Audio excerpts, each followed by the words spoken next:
ఆంధ్రప్రదేశ్ రాష్ట్ర ముఖ్యమంత్రి నారా చంద్రబాబు నాయుడు ఒక విషయం మీద తర్జన భర్జన అవుతున్నారు. ప్రజల్ని ఒక సలహా ఇవ్వండి అంటూ కూడా కోరారు. అదేంటో ఇప్పుడు నేను మీకు చూపిస్తా వీడియో. దాని తర్వాత మళ్ళీ నేను అంతా ఎక్స్ప్లెయిన్ అన్ని చేయాలని ఆశ ఉంది, కానీ గల్లా పెట్టి చూస్తే ఖాళీ అయిపోయింది. అప్పులు తేవాలంటే ఇచ్చేవాడు కూడా రావడం లేదు. కొన్ని నిబంధనలు ఉంటాయి.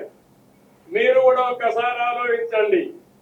మీ ఊర్లో ఎవరైనా డబ్బులు కావాలంటే పరపతి ఉంటే డబ్బులు తిరిగి ఇస్తారని నమ్మకం ఉంటే అప్పిస్తారు, లేకుంటే ఇస్తారమ్మా మీకు ఎవరు కదా.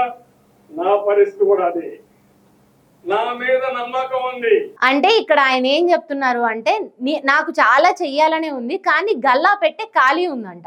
అంటే నేనేమి చెయ్యలేను అని. అది మీరు కూడా అర్థం చేసుకోండి. మీ ఊర్లో ఎవరికన్నా అప్పు ఇవ్వాలి అంటే వాళ్ళ పరపతిని బట్టే ఇస్తారు కదా, తిరిగి ఇవ్వగలరు అంటేనే ఇస్తారు కదా అని ఇది జనాలనే అడుగుతున్నారు ఆయన. ఎంత శుతిమెత్తగా మొత్తం జనాల గుండెల్లో ఒక గుండు సూదినైతే గుచ్చారు. ఏదైతే 6 హామీలు నెరవేరుస్తారు, నారా చంద్రబాబు నాయుడు మాకేదో ఈ రాష్ట్రానికి ఒక సువర్ణ కిరీటాన్ని మా నెత్తి మీద పెడతారు అని ప్రజలు ఎవరైతే అందరూ అనుకొని ఓట్లేశారో గంప గుత్తుగా, వాళ్ళందరికీ నోట్లో వెలక్కాయ పడ్డట్టు అయింది ఇప్పుడు. ఎందుకు అంటే ఇక్కడ మాట్లాడిన విషయాల్ని ఒకసారి డీకోడ్ చేసుకుంటూ చూస్తే, ఫస్ట్ చెయ్యాలని ఉంది కానీ చెయ్యలేను, ఈ మాట ఎందుకు వస్తుంది అసలు? మీరు ఇంత 45 years ఆఫ్ ఎక్స్పీరియన్స్ ఉండి మీరు అధికారంలోకి వచ్చే ముందు మీరు ఒక మేనిఫెస్టో ఇస్తున్న సమయంలో వైఎస్ జగన్ ఎంత చేస్తున్నాడు, లేకపోతే అక్కడ ఎంత అప్పు ఉంది, మేము వచ్చాక ఈ 5 ఏళ్లలో ఎంత అప్పు తిరిగి కట్టాల్సి ఉంది, లేకపోతే మేమిచ్చే హామీలకి రాష్ట్ర ఖజానా సపోర్ట్ చేయగలుగుతుందా లేదా, ఇదంతా ఆలోచించకుండానే వచ్చేసారా మీరు అధికారంలోకి? లేకపోతే ఫ్లూక్లో అధికారం రాదులే, ఏదో ఒక మేనిఫెస్టో ఇచ్చేద్దాంలే, ఎలానో జగనే గెలుస్తాడులే అనుకొని వచ్చారా? ఇంకోటి పరపతి, నాకు పరపతి లేదు, నేను అందుకే అప్పు తేలేకపోతున్నాను, నా మొహం చూసి ఎవరు అప్పు ఇవ్వలేకపోతున్నారు అని అన్నారు.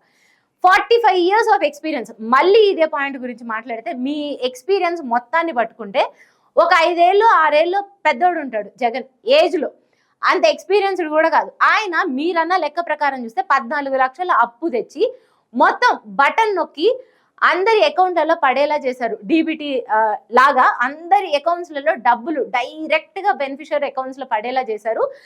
రాష్ట్రంలో ఓన్లీ ఇవేవైతే ఉన్నాయో ఈ పథకాలు వాటినే అమలు చేశారు అనే మాట ఎవరిని అడిగినా చెప్తారు.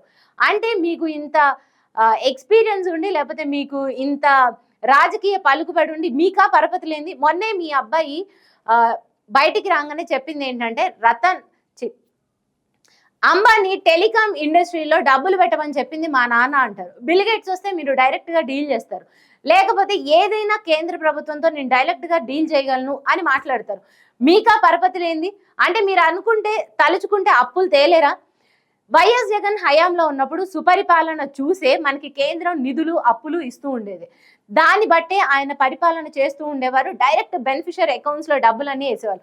అండ్ ఇంకొకటి చెప్పాలి అంటే, ఇప్పుడు మీరు ఏదైతే ఈ 10 నెలల్లో 1,50,000 కోట్ల రూపాయలని అప్పు చేశారో, మీకు అసలు యాక్చువల్లీ లిక్కర్ నుంచి చాలా ఇన్కమ్ ఉంది. 30,000 కోట్ల రూపాయలని మీరు దాదాపు లాస్ట్ 6 to 3 monthsలో మీరు దాన్ని ఎర్న్ చేశారు. అంటే ఆంధ్రప్రదేశ్ ప్రభుత్వం ఎర్న్ చేసింది. రాష్ట్ర ప్రజల్ని తాగించి చీప్ లిక్కరో లేకపోతే ఈ క్వార్టర్ బాటిల్స్ తాగించి ఎర్న్ చేసింది ఆ 30,000 కోట్ల రూపాయలు అనేది. ఆ డబ్బులన్నీ ఏమయ్యాయి? పోనీ పరపతి లేదు, మీ మొహం చూసి డబ్బులు ఇవ్వట్లేదు, లేకపోతే తిరిగిస్తారన్న నమ్మకము లేదు. ఇవన్నీ చూసుకుంటే నేను ఇక్కడ మెయిన్గా చెప్పాలనుకున్నది ఏంటంటే, ఎవరైనా మన అందాన్ని చూసో లేకపోతే మన దాన్ని చూసో ఎవరు డబ్బులు ఇవ్వరు రాష్ట్రానికి. అది మనకి ఇచ్చే 50,000 లక్ష రూపాయలు చేయబదులు కాదు. రాష్ట్రాన్ని నడపాలంటే 1,000 కోట్ల డబ్బులు కావాలి. ఆ డబ్బులు రాష్ట్రంలోని ముఖ్యమంత్రిని ఒక్కడిని చూసి ఎవరు ఇచ్చారు? పరిపాలన చూసి, అక్కడ ఆదాయాన్ని చూసి, అక్కడ ఖర్చుల్ని చూసి, లేకపోతే వీళ్ళకి డబ్బులు ఇస్తే వీళ్ళు ఇక్కడ ఇన్కమ్ జనరేట్ చేసుకొని ఆ డబ్బు మనకి వెనక్కి కట్టగలరా లేదా, ఇవన్నీ బేరీజు వేసుకొని అప్పుడు ఇవ్వడం జరుగుతుంది.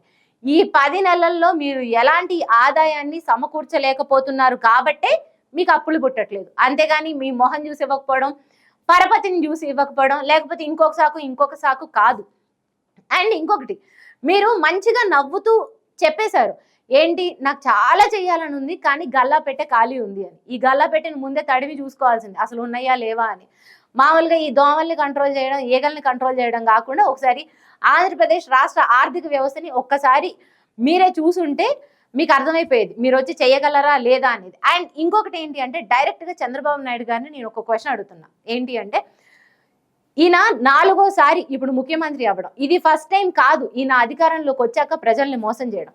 ఒకానొక టైంలో ఆయన ఫస్ట్ టైం ముఖ్యమంత్రిగా ఉన్నప్పుడు రాష్ట్రంలో కరెంటు ఛార్జీల్ని విపరీతంగా పెంచేశారు. దానికి రైతులు రోడ్డు మీదకి వచ్చి ధర్నాలు చేశారు, ఏడ్చారు.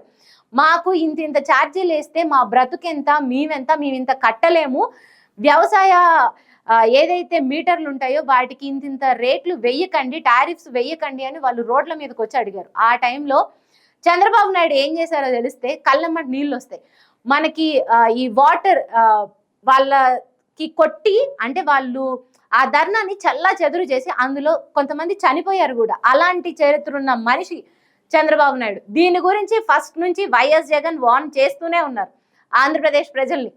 ఇంత చేయాల్సిన దానికి ఇంత డబ్బు అవసరం మనకి, కానీ ఈయన ఇంత చెప్తున్నారు, ఎంత డబ్బు అవసరమో చూడండి అని క్లియర్ కట్ క్యాల్కులేషన్స్తో సహా ఆయన ఎక్స్ప్లెయిన్ చేశారు. అయినా కూడా ఆంధ్రప్రదేశ్ ప్రజలు ఆయనకు ఒక ఏదైతే 45 ఏళ్ల రాజకీయ జీవిత చరిత్రని ఒక ఉదాహరణగా తీసుకొని ఆయన్ని గెలిపించుకున్నారో, ఈ రోజు చంద్రబాబు నాయుడు అది చెయ్యలేను అని బాహాటంగా జనాలకి చెప్తూ అది మీకు అర్థమవుతుంది కదా అని నవ్వుకుంటూ వాళ్ళని అడగడం హాస్యాస్పదం. అంటే రానున్న రోజులలో ఈ 10 నెలల్లోనే చేతులు ఎత్తేసిన వాళ్ళు రానున్న ఈ 4 సంవత్సరాల 2 నెలల్లో మరి ఏం చేయగలుగుతారో అండ్ చూడాలి. ఈ మాటల మీద ఎంతవరకు స్టిక్ అయి ఉంటారు. ఇప్పటి వరకు చెప్తూనే వచ్చారు, మేము పథకాలు చేయలేం, మనం సంపాదించాలి, తర్వాతే పథకాలు చేయాలి, ఇవన్నీ చెప్తూనే వచ్చారు. కానీ ఈ రోజు చెప్పింది క్లియర్ కట్ స్టేట్మెంట్, 6 గ్యారెంటీలు లేవు, ఏమీ లేవు, నేను ఏది చేయలేను అని. దీని మీద ప్రజల నుంచి ఎలాంటి వ్యతిరేకత రానుంది అనేది కూడా మనం వేచి చూడాలి.